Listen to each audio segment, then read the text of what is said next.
नमस्कार, स्वागत है आपका हमारी खास पेशकश अ डे विद सेलिब्रिटी में। कहते हैं ना, माँ की गोद ही बच्चे का पहला स्कूल है। वहाँ से मिली शिक्षा पूरी उम्र आपके साथ रहती है। आज हम आपको एक ऐसी ही हस्ती से रूबरू कराएंगे जो खुद कहती हैं कि उनकी कामयाबी का सेहरा उनकी माँ को जाता है। एक मासूम सी लड़की जिसने 2.5 साल की उम्र में कथक सीखना शुरू कर दिया। उस वक्त उन्हें मालूम नहीं था कि उनकी ये कोशिश जिंदगी भर के लिए उन्हें दुनिया में मशहूर कर देगी। आज हम उनकी जिंदगी के कई पहलुओं पर चर्चा करेंगे, लेकिन पहले आइए देखते हैं उनकी एक झलक।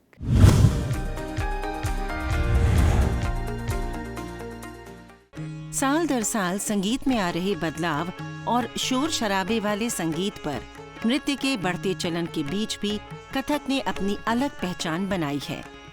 करीब 2500 साल पुरानी इस विधा के जरिए बीते कुछ सालों में भारत का नाम पूरी दुनिया में रोशन करने वाली कोई और नहीं, कथक क्वीन शोभना नारायण है।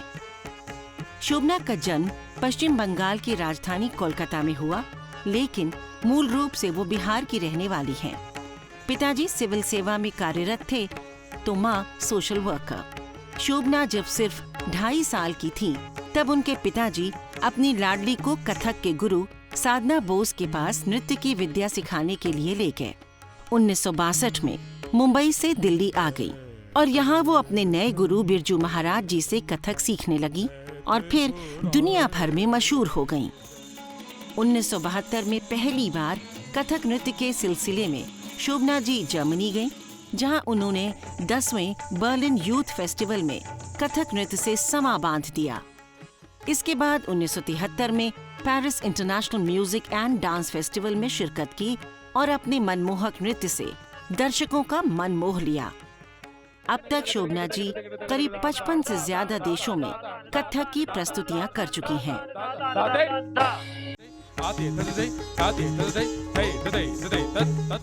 डॉक्टर शोभना नारायण कथक की मशहूर नृत्यांगना है जिन्हें दुनिया जानती है। कथक की इस मशहूर नृत्यांगना को साहित्य में भी काफी दिलचस्पी है। शोभना जी ने कथक पर अब तक करीब 16 किताबें लिखी हैं। वैसे तो शोभना जी को कई अवार्ड से सम्मानित किया गया है, लेकिन 1992 में उन्हें पद्मश्री के लिए चुना जाना एक नया अध्याय जोड़ने जैसा था।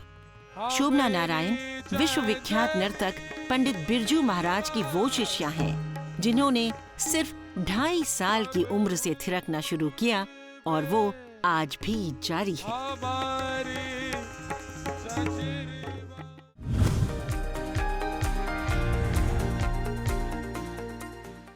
An accomplished author, social thinker, proficient academic, scholar, humanitarian. She has been career officer for the Indian Audits and Accounts Service, and of course, the Queen of Kathak. Let's welcome Padma Shri Shobhna Narayan ji.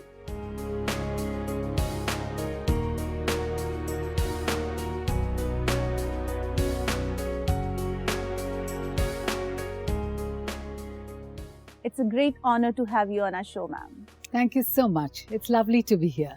आपने 2.5 साल की उम्र से कथक सीखना शुरू कर दिया। आपकी फैमिली में आर्ट फील्ड से कोई भी नहीं रहा। आपका कथक की तरफ ये झुकाव कैसे बना? देखिए, उस उम्र में मुझे तो क्या मालूम कि कथक के या कौन से डांस फॉर्म्स हैं।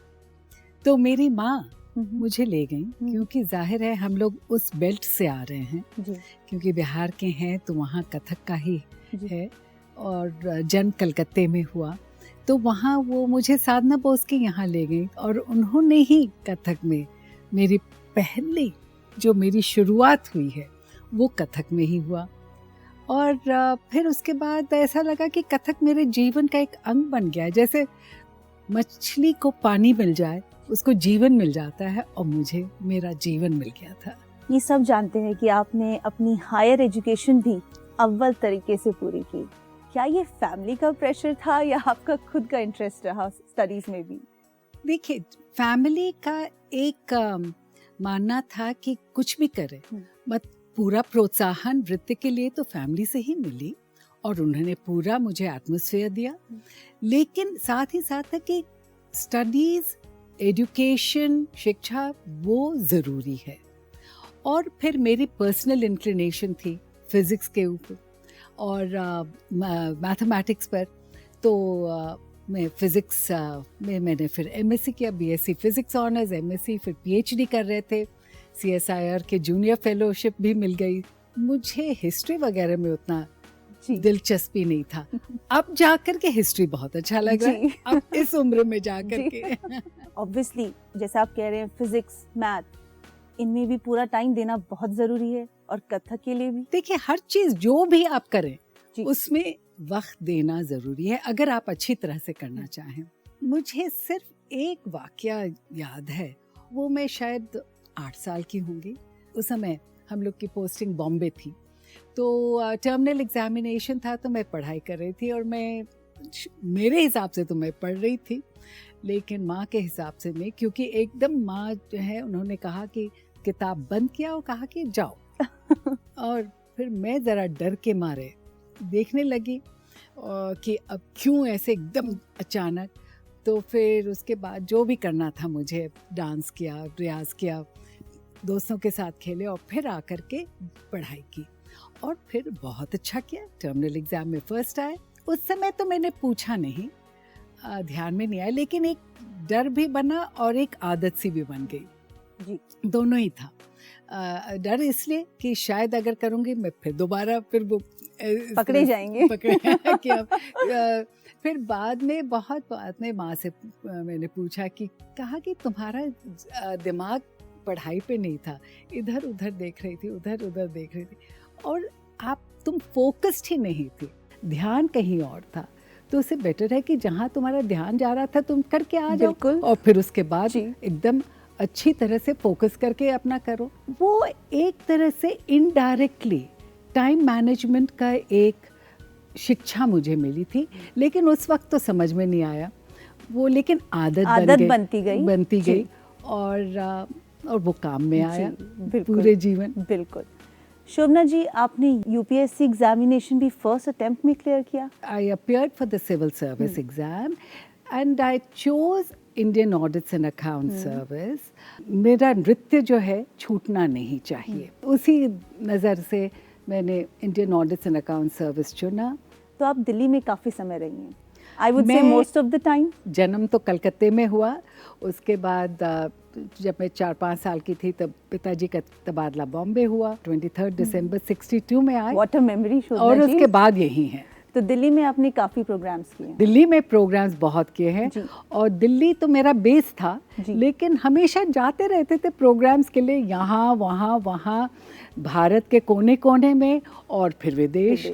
तो फिर हर जगह जाते रहते थे, और फिर लेकिन अपना केंद्र तो दिल्ली ही था। तो आपके केंद्र में कोई खास ऐसी याद दिल्ली के कोई किसी प्रोग्राम की? दिल्ली की शान के ऊपर जो है एक पूरा प्रोग्राम हुआ था। तो पहले एक आईआईसी में हुआ था, और फिर उससे बड़े पैमाने पर फिर आईसीसीआर में हुआ। उस समय वहाँ के एक डायरेक्टर थे, बहुत ही डायनामिक जी। उन्होंने कहा कि आपको करना है, तो पूरा वातावरण था आगे पीछे, ऑडिटोरियम से लेकर के ऑडिटोरियम के फॉयर में, और वहाँ बड़ा सा लॉन्स है वहाँ, तो हर किस्म के आर्टिस्ट वहाँ, दिल्ली का खाना भी था वहाँ, और यहाँ ऑडिटोरियम में हम लोग का प्रोग्राम था।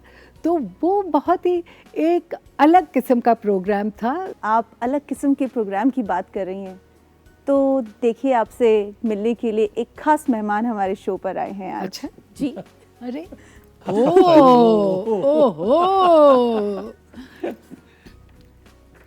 Please sir. क्या बात है, नमस्कार, कैसे हैं? ये बहुत अच्छा लगा, और मुझे बहुत अच्छा लगा आपको देख करके। सर, आप शोभना जी को कई सालों से जानते हैं जी। What would you like to say about her charisma? देखिए, एक आदमी का जो कैरिश्मा उसका प्रोफेशन होता है, तो कैरिश्मा जब ये डांस करती हैं उस टाइम पर शोभना जी नहीं रहती हैं। What we see is a Kathak dancer, Kathak dancers there, जो एक अपनी कला के माध्यम से अलग अलग कैरेक्टर्स को करते हैं। तो अगर वही कैरेक्टर आपके सामने बिल्कुल आंखों में सामने आ जाए, तो फिर वही करामात है, वही करिश्मा है, और वही शोभना है। तो ये कहना सही होगा, I think if you have heard, Albert Einstein has once said that dancers are the athletes of God. I would say, coming from where I come from, I would say the dancers are the ones who bring gods Right. into our homes. Yes. क्या बात। You deserve it, Shobna, fully. तो जब मैं ICCR में था तो मौका लगा काम करने का, और फिर जब 2011 आया तो आपको याद होगा नई दिल्ली की जो सेंचुरी ईयर मनाने के लिए काफ़ी कुछ प्रोग्राम करने की कोशिश भी हुई। तो मेरे जहन में ये आया कि हम लोग समझते हैं कि दिल्ली 100 साल पुरानी है, लेकिन दिल्ली तो 2000 साल से ज़्यादा पुरानी है। जो पूरे प्रोग्राम का नाम था दास्तान दिल्ली, कि दिल्ली की कहानी क्या है, और उसके 4-5 छोटे छोटे भाग थे, जैसे दिल्ली का सफ़र, और दिल्ली की जो एक ख़ास तौर पर सभ्यता है वो भी हो। सबसे बड़ी चीज़ थी कि दिल्ली की एक महफिल होनी चाहिए, उसका हमने नाम रखा था दिल्ली की महफिल। ओके। और दिल्ली की महफिल के लिए जब नाम सोच रहे थे कि कौन करेगा, तो काफ़ी सारे नाम जहन में आए, लेकिन सबसे ऊपर नाम था शोभना का, कि दिल्ली के रहने वाली हैं, लखनवी घराने से वाकिफ़ है, पता है कि दिल्ली का कथक कैसा रहा है, तो कि दिल्ली की अगर महफिल करनी है तो शोभना से बात की जाए। और फिर शोभना ने जो है वहाँ पर जो समा बांधा है दिल्ली की महफिल का, वो काबिल-ए-दाद था। जी, तो शोभना जी अगर बात करें आज के समय की, आज के दौर में कथक को लेकर क्या माहौल है? जो हमारे ऑडियंस है वो चाहती है कि ग्रुप कॉम्पोजिशंस चाहिए, कुछ डिफरेंट चाहिए, ग्रुप कोरियोग्राफी ज़्यादा, लेकिन उसकी चार्म अलग है ग्रुप कोरियोग्राफी की, और सोलो डांस फॉर्म की अपनी अलग चार्म है, क्योंकि कथक का तो ओरिजिनल जो है वो तो सोलो में ही है। वो बाँचना और नाचना, ये कथक तो मंदिरों से जन्मा हुआ है, जहाँ की वो बाँचते थे हमारे पुजारी और नृत्य के द्वारा उसको बताते थे। इन दिनों काफ़ी सारे डांस प्रोग्राम्स आते हैं, क्या इससे बच्चों को आगे बढ़ने में मदद मिलेगी? पहले तो सबसे पहले तो उनके पेरेंट्स को सोचना चाहिए कि क्या कितना हद तक दूर जाना चाहिए और क्या अप्रोप्रिएट है। बच्चों की इनोसेंस पे एग्जैक्टली उससे आप खिलवाड़ मत कीजिए। और तभी हम लोग जब सिखाते भी हैं तो अगर अभिनय अंग में भी, तो हम कृष्ण के जैसे छोटे छोटे बाल लीलाओं से ही करते हैं, क्योंकि वो उस वक्त अगर हम आपको जयदेव की नायिका अगर शुरू कर दे छोटे बालों के, तो वो उनके लायक ही नहीं है। तो जैसे बाल लीला का है, क्योंकि हर एक एज का अपना एक उसके हिसाब से हम लोग सिखाते भी हैं और बच्चों को आगे बढ़ाते। टेक्निकल के साथ जो अभिनय अंग है और जो साहित्यिक अंग है उसको उनके एज के हिसाब से सिखाते हैं। अब बात कर रहे हैं बच्चे की, स्टूडेंट्स की, हम आपके लिए एक और ख़ास मैसेज लेके आए हैं, आइए देखते हैं। Shobna Didi is quite simply an inspiration. She has taught us never to settle for less. She has taught us to always strive for excellence. We all know Didi as a performer, as a choreographer, as an author, an actor, and then as a mother, a friend, a confidant, a sister. Well, I'm touched. Very Thank sweet. you, ma'am. Thank you. It was so nice. You're so indeed. welcome. You're welcome, ma'am. आपने ma'am अभी तक करीबन 16 किताबें लिखी हैं। जी, एक author बनने की शुरुआत कैसे हुई? मुझे शेयर करना बहुत अच्छा लगता है। हर चीज़ जो भी मुझे मिलता है नॉलेज, तो मैं वो शेयर करना चाहती हूँ। जिज्ञासा रहती है कि जानूँ, इसके डेप्थ में जाऊँ, इसकी गहराई में जाऊँ। तो वो डांस में भी दिखता है, क्योंकि जिस तरह के सब्जेक्ट्स मैं ले लेती हूँ, विषय लेती हूँ, सोशल थीम्स लेती हूँ, और साथ ही साथ शब्द कथक, क्योंकि एक बहुत ही मिसकंसेप्शन है लोगों के दिमाग में कि कथक, क्योंकि कुछ नेगेटिव इमेजरी है। तो मुझे याद है कि 60-70s में उस समय मैं एक किताब पढ़ रही थी, मिरेकल प्लेस ऑफ मथुरा, तो उसमें था कि महाभारत में कथकों का जिक्र है। किसी ने कहा कि पुणे में ओरिएंटल भंडारकर रिसर्च इंस्टीट्यूट है, वो उनके पास सब पूरा सेट ऑफ महाभारत है। अच्छा। तो फिर मैंने उनको चिट्ठी लिख दी। उस ज़माने में एक 10 पैसे का नीले रंग का इंग्लैंड लेटर होता था, हाथ से मैंने लिखा उनको चिट्ठी और भेजा। अब सोचा कि वो तो कूड़ेदान में चला जाएगा। 4-5 महीने के बाद वहाँ से जवाब भी आया, अच्छा, ब्लू इंग्लैंड लेटर में, लेकिन उनका टाइप रिटन था। ओके। और उसमें उन्होंने कहा बिल्कुल है, महाभारत में एक श्लोक नहीं है, 2 या 3 जगह पर है। और फिर उन्होंने टाइप करके श्लोक भी भेजा और नंबर भी भेजे। फिर जिस तरह से लोगों ने कहा कि एक कहीं मैं जा रही थी देवगढ़ में, वो झारखंड वाला देवगढ़, किसी ने कहा कि एक बहुत पुराने कथक रह रहे हैं यहाँ नज़दीक। मैंने कहा अच्छा कहाँ है? तो एक यहीं। तो अब हम भागे गए, थोड़ा सा काफ़ी डिस्टेंस पर एक गांव था, तो वहाँ बमशंकर बलिया से उनका नाम था। तो फिर उन्होंने मुझसे ऐसे पूछा, बेटा तुमने तो इतने बड़े बड़े दिग्गजों से सीखा है, अब ये बताओ कि ये क्या है और ये क्या? हाँ, कथक। अब मैं चुप, मैं उनको देखती रही, क्योंकि हम लोग करते हैं ये, लेकिन किसी ने हमें बताया भी नहीं था कि ये क्या है और ये हम क्यों करते। ये बहुत ही टिपिकल कथक के ये 2 मूवमेंट हैं। तो फिर अब उन्होंने फिर मुझे इसका मायने समझाया। मैं तो ये सब जब इतने इन्फॉर्मेशन और ज्ञान मिलते हैं, तो मैं अपने आप को अपने ऐसे समेट के क्यों दुनिया को दो। तभी फिर वो लिखना शुरू किया। और उस तरह से पटना म्यूज़ियम गए, और लोग कहते कि चूड़ीदार कुर्ता जो है वो मध्यकाल का है। वहाँ पटना म्यूज़ियम में मौर्य काल का 3 डायमेंशनल स्टैच्यूज़ हैं, और वो है सम्राट अशोक के उसी इर्द गिर्द। तो वो अब 2400 साल पहले की बात है, और वहाँ आपको मूर्तियाँ अभी भी है। और उसमें उन लोग क्या, एक ने तो लहंगा पहना हुआ है और एक ने चूड़ीदार मतलब वो चूड़ियाँ तो नहीं है, लेकिन जी। और ऊपर, और वो घूम रही हैं, और वो मतलब चक्कर ले रही, तो घेरे से वो पूरा ऐसे फैला हुआ है। मैंने कहा देखो वाह, अब हम लोग कहते हैं कि ये मध्यकाल का है, और हमारे ही यहाँ उससे पहले उसके तो कब कहाँ के पहले, अब 2300 साल पहले, अब मौर्य काल का। तो मैंने कहा कि ये सब चीज़ें फिर मैं लोगों से शेयर करूं। बिल्कुल। और इसी तरह से कि एक और जिक्र मिला मौर्य ज़माने का ही, गंगाए महानद्ये तटे सबो कथक भिंगाड़ न तेनम स्तुति तीसी कायम एहि राया आदि ना हो भावेनम पसई, वो भी मिला जिसमें कथक, और ये भी मौर्य काल का है, अभिलेख है। तो फिर करते करते तो ये इंस्पिरेशन रहा करने के लिए। और साथ ही साथ जो, क्योंकि हमारे घर का माहौल ऐसा था कि हम लोग बैठ के डिस्कस करते थे, खूब डिस्कस करते थे। जो मैंने कहा कि हम लोग सामाजिक इश्यूज़ पर, जैसे कि बंधुआ मजदूर, और उस वक्त का बहुत चल रहा था।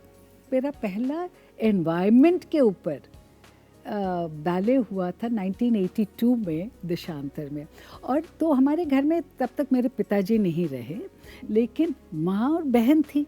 तो माँ और बहन और हम लोग सब मिलकर के डिस्कशन होता था इश्यूज़ के ऊपर। और मेरा था, मुझे जो ये लगता था मैं बात करती थी, और फिर उसके बाद डिस्कशंस, और फिर वो उभर के स्टेज प्रोडक्शंस हो जाते थे।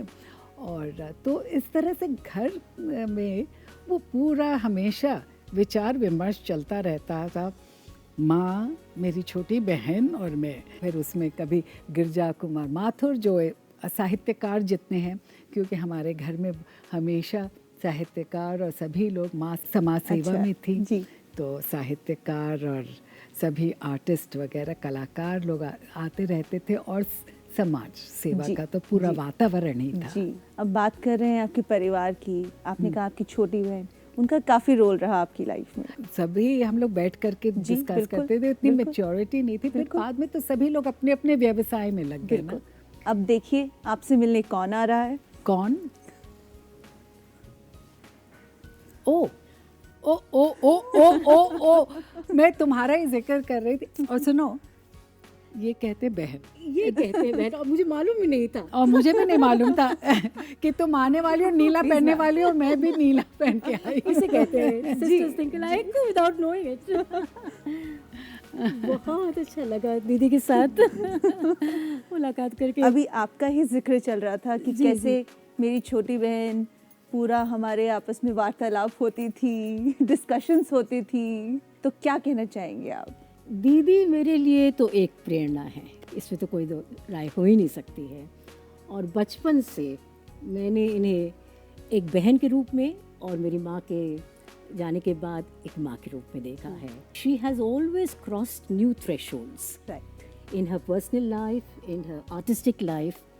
And I remember reading somewhere where they said that just like water flows through the veins of stone, you know, one by one the grains. So Yes. that is how I think my mother had taught us. और ये दीदी ने उसको बहुत मतलब सोच समझ के उसका आत्मसात दिया इस थॉट का कि जो भी करो वो डेडिकेशन से करो, क्योंकि जब तक आप उसमें उतरेंगे नहीं, समुद्र की गहराई में नहीं उतरेंगे, तो आपको मोती कैसे मिलेगा। So that is how you have been so accomplished in both your fields. I would say the entire credit goes to my mother. Okay. And I would just say कि हमारी कोशिश रही है, अगर हम उसमें थोड़ा सा कामयाब हुए हैं तो उन्हीं की कुछ रह गया है, तो वो मेरी अपनी कमी है और अपनी संस्कृति, अपनी भारतीय संस्कृति और दर्शन शास्त्र में पूरा गहराई और अपना उसमें डीप रूट्स रख कर के, आस्था रख कर के और फिर एकदम आगे की तरह। और जैसे दीदी ने कहा, बहुत सही कहा कि हमारी शास्त्रों में भी रस के बारे में, रस की व्याख्या है। और इन्होंने अपने जो भी नृत्य में जो इन्होंने, मुझे कहने की तो आवश्यकता नहीं, बहन हो के तो मैं ज़्यादा नहीं कहना चाहती हूँ एक तरह से बहन भी एक तरह से डिवोटी हो जाती हैं, लेकिन उसमें कहा गया है कि सौंदर्य अनुभूति तो एक एस्थेटिक एक्सपीरियंस होता है, और उसके बाद रसानुभूति, तो that is an art experience, और फिर उसके बाद ईशान अनुभूति, that is a spiritual experience. तो किसी ने बहुत सही कहा कि जब तक मधुर, माधुर्य और आनंद प्रदान स्वर नहीं लगेगा, तब तक वो रस नहीं बनेगा। तो ये जो चीज़ें हैं, ये इन्होंने इतनी खूबसूरती से अपने बेशक। जीवन में उतारा, बेशक। क्योंकि जीवन भी एक इमोशनल जर्नी है। और वो, क्योंकि दीदी ने दोनों चीज़ को बैलेंस किया और परिवार को भी साथ में रखा। और मैं छोटी थी तो मेरी मदर का डेथ 1990 में हो गया था, तो उसके बाद फैमिली के लिए भी, उसके पहले भी हम लोग ने इतना कोलैबोरेट किया है बहुत चीज़ों में। तो एक फैमिली की बड़ी क्लोज नेट, हमारी बचपन से एक बहुत क्लोज नेट फैमिली रही है। मेरे फादर, मेरी मदर, मेरी बहन। आई वुड लाइक टू से कि हमारे फादर का भी हमेशा, वो ज़्यादा बोलते नहीं थे, बहुत क्वाइट, और वो बट सेंस ऑफ ह्यूमर। हाँ, my father had a terrific sense of humour. लेकिन पूरा सहयोग माँ करता थी। जैसे मेरे पिताजी का भी बहुत जल्दी देहांत हो गया और एकदम अकस्मात, वो एक ट्रेन एक्सीडेंट में। लेकिन मैं अगर ले आई भी उनके शव को, तो मैंने अगर अग्नि दिया और 2 दिन के बाद फिर मेरा मथुरा फेस्टिवल में प्रोग्राम था, तो मैंने क्या, इन्होंने पूरा हरिद्वार की रीत अस्थियों के साथ इन्होंने की, तो हम दोनों का राह वैसे ही चलता रहा। आइए देखते हैं एक और मैसेज आपके लिए। पद्मश्री और संगीत नाटक अकादमी अवार्ड जैसे सम्मानों से सम्मानित हम सबकी प्रिय शोभना जी अद्भुत कलाकार हैं। ईश्वर की असीम अनुकंपा रही है उनके ऊपर कि वो बहुत सारी विधाओं में एक साथ अधिकार रखती हैं। जितनी अच्छी प्रशासक हैं, उतनी कुशल नर्तकी, उतनी ही अच्छी नृत्य संरचनाकार। मैं भाग्यशाली रही हूँ कि मुझे उनके बहुत काम देखने का सौभाग्य मिला है। मैं उन्हें हृदय से शुभकामनाएं देती हूँ कि वो अपने इस सर्जनात्मक संतोष से हमेशा प्लावित रहें और उनकी कीर्ति पताका यूं ही हमेशा हमेशा फहराती रहे। मंजरी जी आपके लिए। मंजरी जी बिल्कुल जी, अब बात करें आपकी जो कंटेम्प्रेरी डांसर हैं आपके साथ, उनमें से आपको किन्होंने सबसे ज़्यादा प्रभावित किया है? हम लोग सब जितने आर्टिस्ट लोग हैं, अपने जगह सब में कुछ न कुछ खूबी होती है। किसी आर्टिस्ट में ये दिखता है तो किसी और में कुछ और आता है। तो बहुत ही और ये होना भी चाहिए। इतने अलग अलग खुशबू होने चाहिए जी, वही एक विचार हो सकते हैं। एक विचार है लेकिन कितने खुशबू आ है। और वही है ना कि एकम सत विविधा बहुधा वदन्ति। अंत में आपसे एक बात जानना चाहेंगे, how would you suggest to revive old Indian forms that are fast fading in modern times? It won't fade, it'll come back in a new form. But I have to say that all of us, we have to also change with changing times.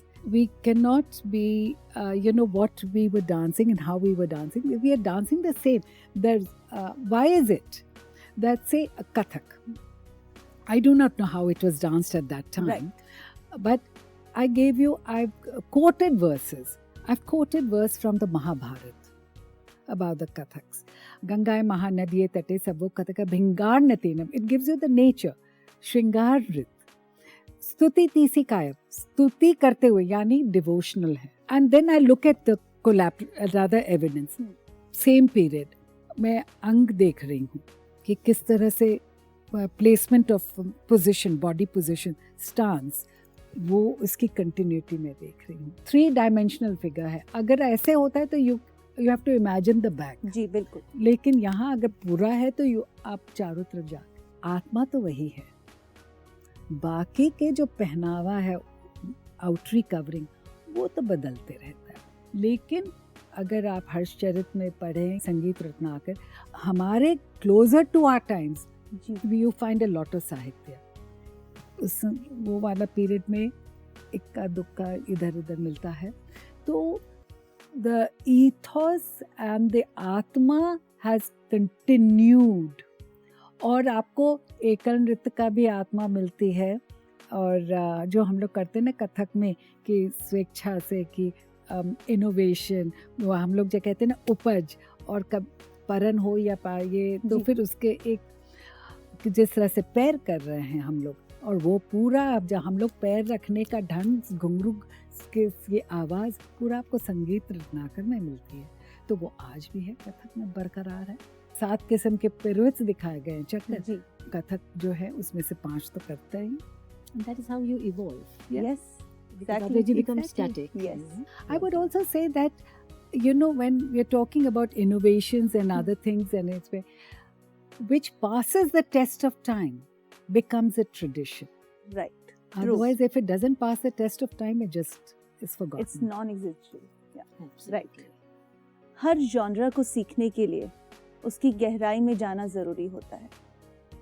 और कथक एक ऐसी कला है जिसमें काफ़ी चुनौतियां हैं।